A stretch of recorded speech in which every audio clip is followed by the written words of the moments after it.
Bonjour les amis et bienvenue sur ma chaîne. Désolé pour la qualité de l'image. Euh, Aujourd'hui, on va parler encore de notre grand ami sur la chaîne, Franklin Nyamsi.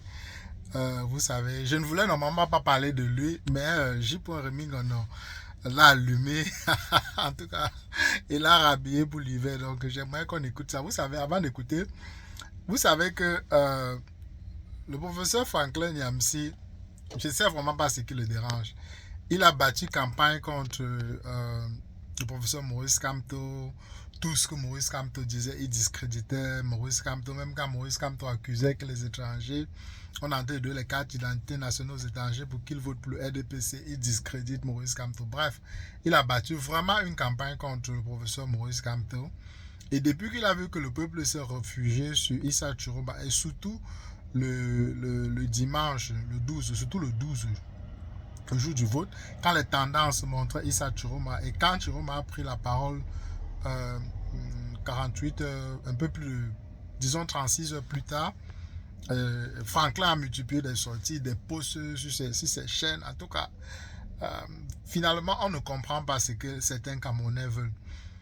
On crie qu'il faut que Paul Biya parte, mais c'est vrai que Issa Chiroma n'est pas le candidat idéal, en tout cas n'était pas le candidat idéal, mais quand on écarte le professeur Maurice Kamto, quand vous regardez, il n'y a pas d'autre candidat qui se démarque, et ce qu'il propose comme un projet de transition, je trouve que c'est même plus séduisant. C'est vrai qu'on connaissait la crédibilité et l'honnêteté du professeur Maurice Kamto, qui était quelque chose de bien, mais si on s'assoit et on discute, et que tous les Camerounais sont d'accord du genre du gouvernement qu'ils veulent faire passer, moi je trouve que c'est un projet plutôt correct.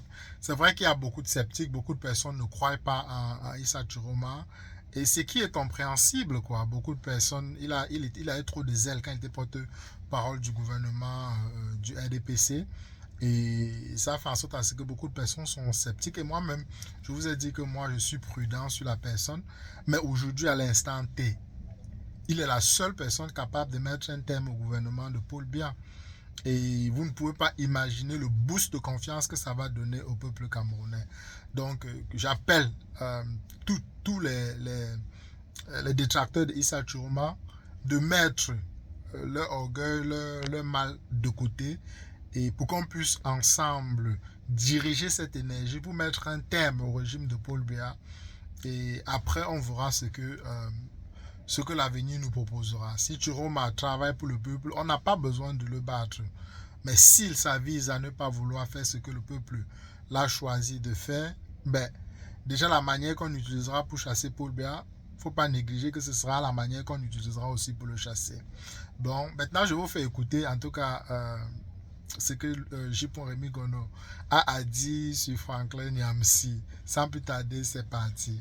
On ne devrait pas présenter à d'autres. On a acheté même des faux panafricains, des faux. Il dit qu'on a acheté. Donc il a insinué ici là que on a sûrement, le RDPC a probablement proposé l'argent à Franklin pour qu'il puisse combattre les opposants. Ce qui est quand même curieux, parce qu'on ne comprend pas toute cette énergie de Franklin de continuer d'attaquer toute personne qui veut monter la tête. Il ne fait qu'attaquer, pas de révolution. On lui a demandé que mets-toi devant, il a créé ses lilipacs, on ne voit pas où ça va. Donc c'est un peu ce que J. Remigono est en train de dire ici. Faux activistes pour salir Issa Chiroma. Mais vous avez vu, non? Plus vous avez lancé la bouche sur lui, plus nos gars s'est élevé. Il y a un type là qui passe le temps à dire oh, Issa Chiroma c'est un traître, Issa Chiroma c'est un bandit, Issa Chiroma était avec le régime Biya, Issa Chiroma a fait ceci, Issa Chiroma doit rendre compte. Et les gens l'écoutaient, il était à côté de Kamto à une certaine époque. Hein. On dit non, il n'était même pas à côté de Kamto. Il a rencontré Kamto sur un podium comme ça à Paris. Il parle un français compliqué là, il vous explique la philosophie, il vous parle de Platon, de Socrate, de Cicéron. Mais on lui dit que non, nous on veut la libération du pays. Tantôt il est déjà pour la libération du Mali. Oh, il est déjà dans la libération, il se balade avec la canne. La canne a la tête du serpent.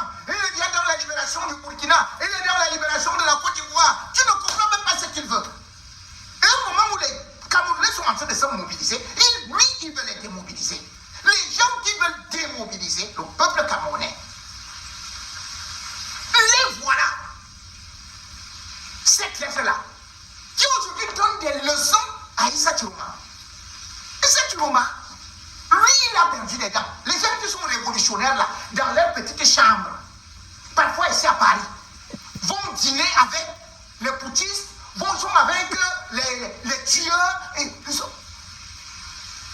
Ils disent que les Camerounais doivent seulement aller faire la révolution parce que Aïta Tourma, ça fait ceci et cela. Pourquoi ils n'ont pas eux-mêmes fait cette révolution au Cameroun? Qui a versé plus de sang que eux et leurs amis? Ces Camerounais soi-disant de la haute intelligentsia qui ont des vestes boîtes comme du béton, qui vivent tout le temps là comme des puces, comme des sangsues. Oh, faites la cotisation. Oh, il faut bien ceci. Oh, ouvrez encore. Ouvrez. Oh, venez me donner de l'argent. La France me poursuit. Mais ils passent leur temps à parler seulement de Issa Tourma. Quelqu'un est persécuté comme on le voit là. Issa Tourma n'a pas de dents. On a arraché ça quand il était en prison. Qu'est-ce qu'il avait fait? Il n'avait pas volé. Juste parce qu'il était nordiste. Et parce qu'on voulait se débarrasser d'eux. Et malgré tout, il a encore servi le pays. On pissait dans sa bouche pendant ce temps. Ceux qui le critiquent aujourd'hui, ils étaient avec Compaoré. Compaoré, un type qui a assassiné au Burkina Faso. Ils repartent maintenant au Burkina Faso. Vous voyez, je suis avec tel. Ils repartent avec quelqu'un qui admire Sankara.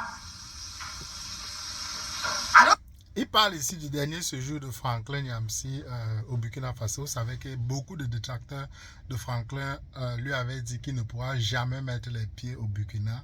Et quand il a finalement pu aller au Burkina, il est revenu en triomphe, en brandissant ça et disant que vous, mes détracteurs, dites encore que je ne peux pas mettre les pieds au Burkina.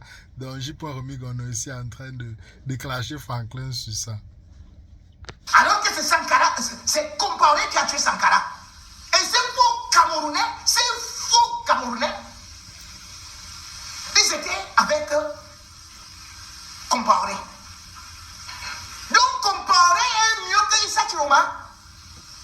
Issa Tourma a tué plus que Compaoré. Ils ont couru en Côte d'Ivoire. Ils sont déjà là-bas, ils sont déjà devenus ivoiriens.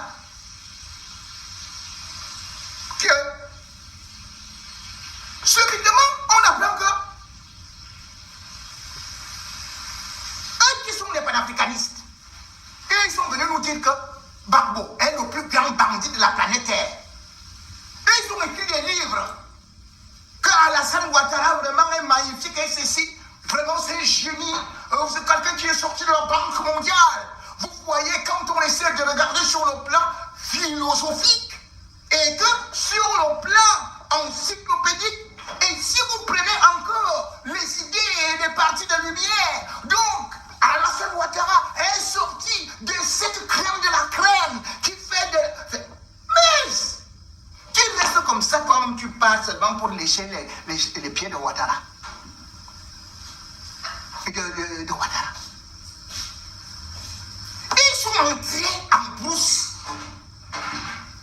avec des mercenaires. Ils ont versé le sang des Ivoiriens. Avec un type là, un type qui a 1m40 là, qui a la taille de Sarkozy là, comment on l'appelle? Ou Soso. Il a dit qu'il ne peut jamais vivre dans l'exil, non. Nous voici qui est avec nous ici, non.